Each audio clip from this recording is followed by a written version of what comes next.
ಎಲ್ರಿಗೂ ನಮಸ್ಕಾರ. Welcome back to Ranji's cooker YouTube channel. ಇವತ್ತು ನಾನು ತುಂಬಾ ರುಚಿಯಾಗಿರುವ ಮಾವಿನಕಾಯಿ ಚಿತ್ರಾನ್ನ ಯಾವ ರೀತಿ ಮಾಡೋದು ಅಂತ ತೋರಿಸ್ಕೊಡ್ತಾ ಇದ್ದೀನಿ. ತುಂಬಾ ಸಿಂಪಲ್ಲಾಗಿ ಹಾಗೆ ತುಂಬಾ ಟೇಸ್ಟಿಯಾಗಿರುತ್ತೆ. ಯಾವ ರೀತಿ ಮಾಡೋದು ಅಂತ ತೋರಿಸ್ಕೊಡ್ತೀನಿ. ಅದಕ್ಕಿಂತ ಮುಂಚೆ ನನ್ನ ಚಾನಲ್ನ ಇನ್ನೂ ಯಾರು ಸಬ್ಸ್ಕ್ರೈಬ್ ಮಾಡಿಲ್ವೋ ದಯವಿಟ್ಟು ಸಬ್ಸ್ಕ್ರೈಬ್ ಮಾಡ್ಕೊಳ್ಳಿ. ಇವಾಗ ಯಾವ ರೀತಿ ಮಾಡೋದು ಅಂತ ತೋರಿಸ್ಕೊಡ್ತೀನಿ. ನಾನಿಲ್ಲಿ ಮಾವಿನಕಾಯಿನ ಮೊದಲಿಗೆ ತುರಿದಿಟ್ಕೊತಾ ಇದ್ದೀನಿ. ಬಾಣಲೆಗೆ ಇವಾಗ ಕುಕ್ಕಿಂಗ್ ಆಯಿಲ್ನ ಹಾಕ್ಕೊಂಡು ಸಾಸಿವೆ ಮತ್ತು ಜೀರಿಗೆನ ಹಾಕ್ಕೊತಾ ಇದ್ದೀನಿ. ಇವಾಗ ನಾನಿಲ್ಲಿ ಒಂದು ಅರ್ಧ ಟೇಬಲ್ ಸ್ಪೂನ್ ಆಗೋಷ್ಟು ಉದ್ದಿನಬೇಳೆ ಹಾಗೆ ಕಡಲೆಬೇಳೆನ ಹಾಕ್ಕೊತಾ ಇದ್ದೀನಿ.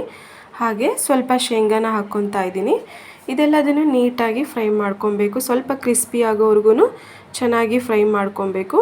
ಇವಾಗ ನಾನಿಲ್ಲಿ ಒಂದು 7ರಿಂದ 8 ಹಸಿಮೆಣಸನ್ನ ಚಿಕ್ಕದಾಗಿ ಕಟ್ ಮಾಡಿ ಹಾಕ್ಕೊತಾ ಇದ್ದೀನಿ. ನಾವು ಮಾವಿನಕಾಯಿ ಹಾಕ್ಕೊಳ್ಳೋದ್ರಿಂದ ಸ್ವಲ್ಪ ಮೆಣಸಿಕಾಯಿನ ಜಾಸ್ತಿನೇ ಹಾಕ್ಕೊಬೇಕು, ಆವಾಗ ಸ್ವಲ್ಪ ಹುಳಿ ಕಮ್ಮಿ ಆಗುತ್ತೆ. ಇವಾಗ ನಾನು ಕರಿಬೇವು ಸೊಪ್ಪನ್ನು ಹಾಕ್ಕೊಂಡು ಇನ್ನೊಂದು ಸಲ ನೀಟಾಗಿ ಫ್ರೈ ಮಾಡ್ಕೊತಾ ಇದ್ದೀನಿ. ಇವಾಗ ನಾನಿಲ್ಲಿ ತೋರಿಸ್ತಾ ಇದ್ದೀನಲ್ಲ, ಇಷ್ಟು ಮಾವಿನಕಾಯಿ ತುರಿನ ಹಾಕ್ಕೊತಾ ಇದ್ದೀನಿ. ಮಾವಿನಕಾಯಿ ತುರಿ ಹಾಕ್ಕೊಂಡಾದ್ಮೇಲೆ ಒಂದು 2ರಿಂದ 3 ನಿಮಿಷ ಲೋ ಫ್ಲೇಮಲ್ಲೇ ಇದನ್ನು ಚೆನ್ನಾಗಿ ಹಸಿ ವಾಸನೆ ಹೋಗೋವರೆಗೂ ಫ್ರೈ ಮಾಡ್ಕೊಬೇಕು. ಇವಾಗ ರುಚಿಗೆ ತಕ್ಕಷ್ಟು ಉಪ್ಪನ್ನು ಹಾಕ್ತಾ ಇದ್ದೀನಿ. ಹಾಗೆ ಸ್ವಲ್ಪ ಅರಿಶಿನ ಪುಡಿನ ಹಾಕ್ಕೊತಾ ಇದ್ದೀನಿ. ಇನ್ನೊಂದ್ಸಲ ಎಲ್ಲದನ್ನು ನೀಟಾಗಿ ಮಿಕ್ಸ್ ಮಾಡಿಕೊಂಡು ಸ್ವಲ್ಪ ಕೊಬ್ಬರಿ ತುರಿನ ಹಾಕ್ಕೊತಾ ಇದ್ದೀನಿ. ಕಾಯಿ ತುರಿ ಹಾಕೋದ್ರಿಂದ ಟೇಸ್ಟು ತುಂಬಾ ಚೆನ್ನಾಗಿ ಬರುತ್ತೆ.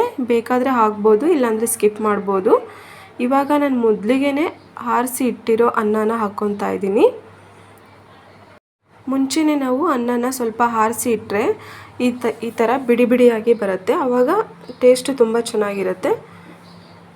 ಅನ್ನ ಹಾಕಿಬಿಟ್ಟು ಎಲ್ಲದನ್ನು ನೀಟಾಗಿ ಮಿಕ್ಸ್ ಮಾಡ್ಕೊಬೇಕು.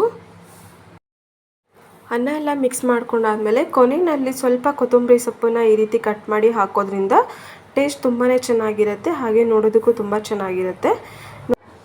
ನೋಡಿ, ಒಂದು 5 ಮಿನಿಟ್ಸಲ್ಲೇ ಈ ರೀತಿ ನೀವು ರುಚಿಯಾಗಿರೋ ಮಾವಿನಕಾಯಿ ಚಿತ್ರಾನ್ನ ಮಾಡ್ಕೊಬೋದು. ತುಂಬಾ ಚೆನ್ನಾಗಿರುತ್ತೆ.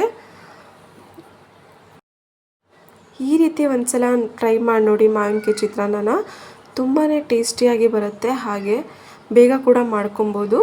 ಈ ವಿಡಿಯೋ ನಿಮ್ಗೆ ಇಷ್ಟ ಆಯಿತು ಅಂದರೆ ದಯವಿಟ್ಟು ಈ ವಿಡಿಯೋಗೆ ಲೈಕ್ ಮಾಡಿ, ಹಾಗೆ ನನ್ನ ಚಾನಲ್ನ ಸಬ್ಸ್ಕ್ರೈಬ್ ಮಾಡ್ಕೊಳ್ಳಿ. Thank you for watching.